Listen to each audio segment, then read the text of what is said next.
Hello guys and welcome back to HES। Movie की starting होती है 5 स्टूडेंट्स को इंट्रोड्यूस करते हुए जो साइंटिस्ट बनना चाहते हैं। उनमें से केट सबसे ज्यादा इंटेलिजेंट होती है। उसके 4 दोस्त भी वेदर साइंटिस्ट थे। उनके एक एक्सपेरिमेंट में केट एक वीडियो रिकॉर्ड करते हुए दिखाई देती है जिसमें वो बता रही होती है कि उसने एक स्पेशल केमिकल लिक्विड बनाया है जो वो स्टॉर्म में रिलीज करना चाहते थे ताकि उसके इफेक्ट्स को स्टडी किया जा सके, लेकिन उन्हें पता नहीं था कि ये फैसला उन्हें डेंजरस सिचुएशन में डाल देगा। केट और उसके दोस्तों को लगता था कि वो केमिकल से स्टॉर्म को रोक सकते हैं। अपने प्लान पर पूरा भरोसा रखते हुए वो अपनी कार्स में स्टॉर्म की तरफ ड्राइव करने लगते हैं। जैसे ही वो स्टॉर्म के करीब पहुंचते हैं, केट का दोस्त जैवी जो डिवाइसेस को एक्टिवेट करने और रीडिंग्स लेने का काम करता है, बाकी सबसे पीछे रुककर तैयारी करता है। केट और बाकी लोग केमिकल लिक्विड के कैंस लेकर आगे बढ़ते हैं, लेकिन जैसे ही वो स्टॉर्म तक पहुंचते हैं उनकी विजिबिलिटी कम हो जाती है। अचानक हवा तेज हो जाती है जिस वजह से उनके कैंस गिर जाते हैं और केमिकल जमीन पर गिर जाता है। सभी लोग अपनी कार से बाहर निकलते हैं और बचे हुए केमिकल कैंस को खोलकर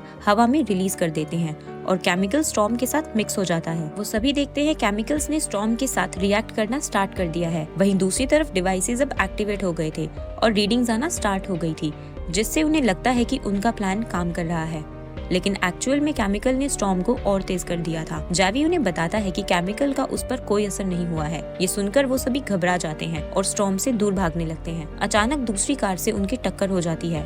वो कार से बाहर निकलते हैं और शेल्टर लेने पास के ब्रिज की तरफ दौड़ते हैं। इससे पहले कि वो ब्रिज तक पहुंचते, उनका एक दोस्त स्टॉर्म में फंस जाता है और हवा में उड़ जाता है, जिस वजह से उसकी मौत हो जाती है। वो सभी अपनी जान बचाकर भागते हैं और तभी केट का दूसरा दोस्त किसी चीज से टकराता है और उससे गहरी चोट लग जाती है। एक के बाद एक केट के सभी दोस्त मारे जाते हैं और वो बिल्कुल अकेली रह जाती है। अपनी जान बचाने के लिए उसने एक भारी चीज को पकड़ लिया। कुछ घंटों बाद स्टॉर्म रुक जाता है। केट देखती है कि पूरा शहर तबाह हो गया है। वेदर ऑफिस और पूरी दुनिया ने कभी नहीं सोचा था कि ये स्टॉर्म इतना वायलेंट और डिस्ट्रक्टिव होगा। जैवी और केट ही उस स्टॉर्म के सर्वाइवर्स थे। इसके बाद सीन शिफ्ट होता है 5 साल आगे, जहाँ केट को न्यूयॉर्क के वेदर ऑफिस में काम करते हुए दिखाते हैं। वो अपने पुराने घर से काफी दूर शिफ्ट हो गई थी क्योंकि वो घर उसे अपने दोस्तों की याद दिलाता था। एक दिन जैवी अपने एक इम्पोर्टेंट प्रोजेक्ट में केट की हेल्प लेने उसके ऑफिस आता है। वो बताता है कि उसने अपनी कंपनी में एक नया ट्रैकिंग सिस्टम डेवलप किया है जो स्टॉर्म को मॉनिटर करने का तरीका बदल सकता है। ये सिस्टम उन्हें स्टॉर्म के मूवमेंट को रियल टाइम में ट्रैक करने में हेल्प करेगा और उसके रास्ते के बारे में पब्लिक को एक्यूरेट इन्फॉर्मेशन प्रोवाइड करेगा। केट उसकी मदद करने के लिए मान जाती है और दोनों जैवी की कंपनी के लिए निकल जाते हैं। वहाँ पहुंचकर जैवी केट को अपनी टीम से मिलवाता है। तभी वहाँ टाइलर की एंट्री होती है जो एक फेमस इन्फ्लुएंसर है। टाइलर अपनी डेयरिंग स्टॉर्म चेजिंग एडवेंचर्स के लिए जाना जाता है, जो स्टॉर्म के बिल्कुल बीच में जाकर वहाँ की कंडीशंस के बारे में फर्स्ट हैंड इन्फॉर्मेशन प्रोवाइड करवाता है। टाइलर और उसकी टीम अगले चैलेंज का सामना करने के लिए तैयार होते हैं। केट, जैवी और उनकी टीम स्टॉर्म की साइड की तरफ निकल पड़ते हैं। टाइलर और उसकी टीम भी उनके पीछे पीछे आ रहे होते हैं। टाइलर की कार जैवी की कार से स्पीड में आगे जाती है और जैवी अपनी कार को एक साइड में रोक लेता है। अब दोनों कार से बाहर निकलते हैं। जैवी अपने डिवाइसेस को एक्टिवेट करने लगता है और केट स्टॉर्म पर नजर रखती है। केट को पहला एक्सीडेंट याद आ जाता है और वो काफी नर्वस हो जाती है। वो जैवी को वापस चलने के लिए फोर्स करती है और जैवी को ना चाहते हुए भी उसकी बात माननी पड़ती है। दूसरी तरफ टाइलर और उसकी टीम सीधा स्टॉर्म की तरफ जाते हैं। अपनी कार को पावरफुल विंड से बचाने और उसे स्टेबल रखने के लिए टाइलर ने कुछ ड्रास्टिक मेजर्स लिए। उसने जमीन में ड्रिल किया ताकि कार को सिक्योर कर सके। जैसे ही कार मजबूती से एंकर्ड हो गई, टाइलर और उसकी टीम स्टॉर्म के बीच चले गए और वहाँ जाकर फायर क्रैकर्स जलाए और एक डेंजरस सिचुएशन को थ्रिलिंग एडवेंचर की तरह ट्रीट किया। दूर से केट और जैवी उन्हें हैरानी से देखते हैं। शाम होते होते दोनों टीम्स ने एक नियर बाय होटल में रेस्ट के लिए चेक इन किया। केट को सरप्राइज होता है जब वो देखती है कि टाइलर और उसकी पूरी टीम भी उसी होटल में रुके हैं। यहाँ पे सबने पहली बार मिलकर बात की। केट को उनसे बात करके पता चलता है कि हर टीम मेंबर को स्टॉर्म के बारे में काफी नॉलेज है। केट को ये सुनकर और भी हैरानी हो जाती है जब उसे पता चलता है कि टाइलर भी एक रिनोन्ड साइंटिस्ट है। तभी न्यूज दिखाते हैं कि एक और स्टॉर्म आ रहा है, जिसे देखकर उन सभी को टेंशन हो जाती है। दोनों टीम स्टॉर्म की डायरेक्शन में जाने का डिसीजन लेती है। जैसे ही वो सभी वहाँ पहुँचते हैं, उन्होंने 2 स्टॉर्म्स देखे। एक स्टॉर्म बहुत ही डेंजरस लग रहा था, जबकि दूसरा स्टॉर्म थोड़ा कम इंटेंस था। शुरू में दोनों टीम्स ने ज्यादा पावरफुल स्टॉर्म की तरफ बढ़ने का डिसीजन किया ताकि एक अच्छा रिपोर्ट मिल सके, लेकिन जैसे ही वो और करीब पहुँचते हैं, केट ने हवा की डायरेक्शन में एक छोटा लेकिन इम्पोर्टेंट बदलाव नोटिस किया। उसने जैवी से कहा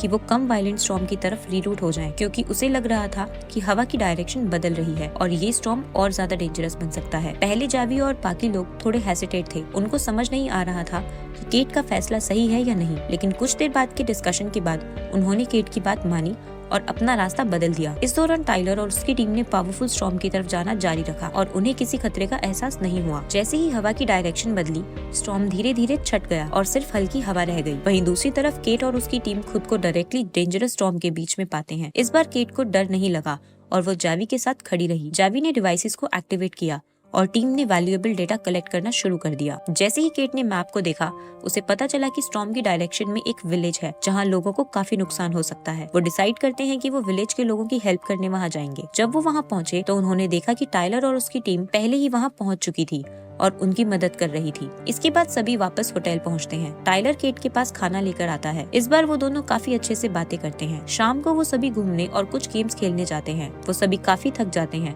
और एक जगह बैठ जाते हैं। तभी अचानक तेज हवा चलने लगती है और कुछ ही मिनट्स में वहाँ एक स्टॉर्म आ जाता है। अपनी जान बचाने के लिए लोग हर तरफ भाग रहे थे। केट और टाइलर वहाँ मौजूद लोगों की हेल्प करने लगते हैं। वो सबको स्टॉर्म से बचाने के लिए एक नियर बाय शॉप में शेल्टर के लिए ले जाते हैं, लेकिन वो ज्यादा सेफ नहीं था। वहाँ से केट सभी को निकालकर ब्रिज के नीचे ले जाने लगती है। ग्रुप में एक कपल भी था जो अपनी जान बचाने के लिए अपनी कार में बैठकर भागने की कोशिश करता है, लेकिन स्टॉर्म इतना स्ट्रॉन्ग होता है कि उनकी कार हवा से पलट जाती है और वो कपल मर जाता है। जैसे ही सभी लोग ब्रिज के नीचे पहुँचते हैं तो देखते हैं कि उन्होंने जो शॉप छोड़ी थी वो स्टॉर्म से पूरी डिस्ट्रॉय हो चुकी है। केट सभी को छुपाकर रखने की कोशिश करती है। दूसरी तरफ टाइलर देखता है कि शॉप का ऑनर फंस गया है। टाइलर उसकी हेल्प करने के लिए उसकी तरफ दौड़ता है, लेकिन तभी एक कार उसे हिट करती है और वो ऑनर मर जाता है। कई घंटों बाद स्टॉर्म धीरे धीरे थमा और वो पूरी जगह डिस्ट्रॉय हो चुकी थी। इसके बाद केट सीधा अपने पुराने घर गई। जब उसकी मॉम ने उसे देखा तो वो काफी खुश हो गई। केट भी अपनी मॉम से मिलकर काफी खुश थी। अब केट अपने रूम में जाती है और अपने पुराने स्कूल प्रोजेक्ट्स देख रही होती है और अपने दोस्तों को मिस करती है। तभी अचानक टाइलर उससे मिलने उसके घर आ जाता है। वो केट को कहता है कि मुझे पता है तुम कौन हो, मैंने तुम्हें न्यूज पर देखा है और जो भी तुम्हारे साथ हुआ तुम उसके लिए जिम्मेदार नहीं हो। उसकी बातें सुनकर केट थोड़ा बेटर फील करती है। उसके बाद टाइलर, केट और उसकी मॉम साथ में खाना खाते हैं। अगले दिन टाइलर केट को कहता है कि वो उसके पुराने प्रोजेक्ट को देखना चाहता है और उसके साथ मिलकर उसे दोबारा ठीक करना चाहता है ताकि वो स्टॉर्म को रोकने के लिए कुछ कर सके। लेकिन केट काफी डरी हुई होती है और कहती है कि मैं ये नहीं कर सकती और तुम मेरे चीजों में इन्वॉल्व होने की कोशिश मत करो। गुस्से में केट टाइलर को अपने घर से जाने के लिए बोलती है। जब टाइलर वहाँ से निकलने लगता है तो केट उसे रोकती है और उसे अपने बिहेवियर के लिए सॉरी बोलती है। वो कहती है कि मैं फिर से उस प्रोजेक्ट पर काम करना चाहती हूँ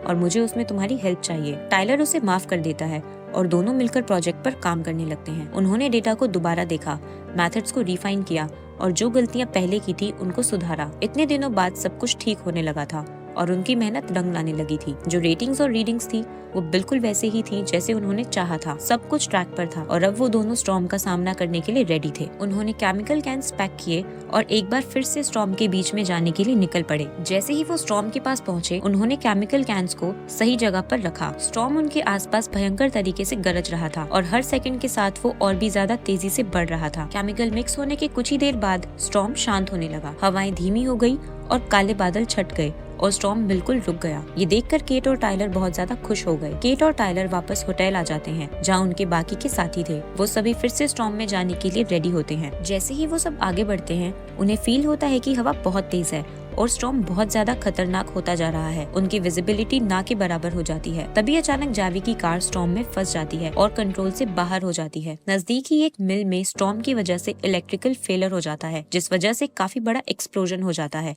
और पूरी मिल में आग लग जाती है। आग लगने की वजह से स्टॉर्म और भी ज्यादा खतरनाक हो जाता है। जावी कहता है कि हमें यहाँ से वापस चलना चाहिए और वो सभी उसकी बात मानते हैं और शहर की तरफ जाने लगते हैं। जहाँ पहुंचकर वो देखते हैं कि पूरे शहर में तबाही मची हुई है। केट और टाइलर वहाँ मौजूद लोगों की हेल्प करने लगते हैं। वो सभी को पास के थिएटर की तरफ ले जाते हैं ताकि उन्हें स्टॉर्म से बचा सकें। लेकिन अचानक एक बस आई जो कंट्रोल से बाहर थी और उसने सीधा टाइलर को हिट किया, जिस वजह से उसका पैर बस के नीचे फंस गया। वक्त पर जावी ने टाइलर को बस के नीचे से निकाल लिया। अब टाइलर सेफ था और तीनों जल्दी से थिएटर की तरफ भागे। स्टॉर्म अब थिएटर की तरफ बढ़ता है और उसकी छत हवा के जोर से टूट जाती है, जिससे काफी लोग इंजर्ड हो जाते हैं। ये सब देखकर केट बहुत परेशान हो जाती है और बिना किसी को बताए वो अपनी कार को दोबारा स्टॉर्म के बीच ले गई। उसने सभी डिवाइसेस को एक्टिवेट किया और जैसे ही केमिकल स्टॉर्म में रिलीज हुए, उसकी इंटेंसिटी और बढ़ गई। स्टॉर्म और भी ज्यादा तबाही मचाने लगा। केट अपनी कार में छुप जाती है, लेकिन उसकी कार तेज हवा की वजह से पलट जाती है। फाइनली स्टॉर्म धीरे धीरे रुकने लगा। उनके आसपास का माहौल शांत होना शुरू हुआ। लोग अब बाहर आने लगे और उन्होंने देखा कि सब कुछ डिस्ट्रॉय हो चुका है। केट की कार पलट गई थी, लेकिन किसी तरह से वो जिंदा बच गई और कार से बाहर निकलने में कामयाब हो गई। टाइलर और जैवी भागते हुए उसके पास आए और उसे जिंदा देखकर बहुत खुश हुए। इसके आगे कुछ दिन बाद का सीन दिखाते हैं जहां जैवी केट को एयरपोर्ट छोड़ने आता है क्योंकि वो न्यूयॉर्क वापस जाकर अपने प्रोजेक्ट के लिए फंडिंग सिक्योर करना चाहती थी और अपना काम कंटिन्यू रखना चाहती थी। टाइलर भी उसे सी ऑफ करने एयरपोर्ट पर आता है। वहाँ पहुंचकर उन्हें पता चला कि केट की फ्लाइट डिले हो गई है। अब तीनों वहाँ बैठकर बातें करते हैं और डिसाइड करते हैं कि वो मिलकर उस प्रोजेक्ट पर काम करेंगे। इसी के साथ मूवी यहीं एंड हो जाती है। अगर आपको हमारी वीडियो पसंद आई तो उसे लाइक जरूर करें और ऐसे ही अमेजिंग मूवीज के एक्सप्लेनेशन के लिए हमारे चैनल को सब्सक्राइब करें। Thanks for watching.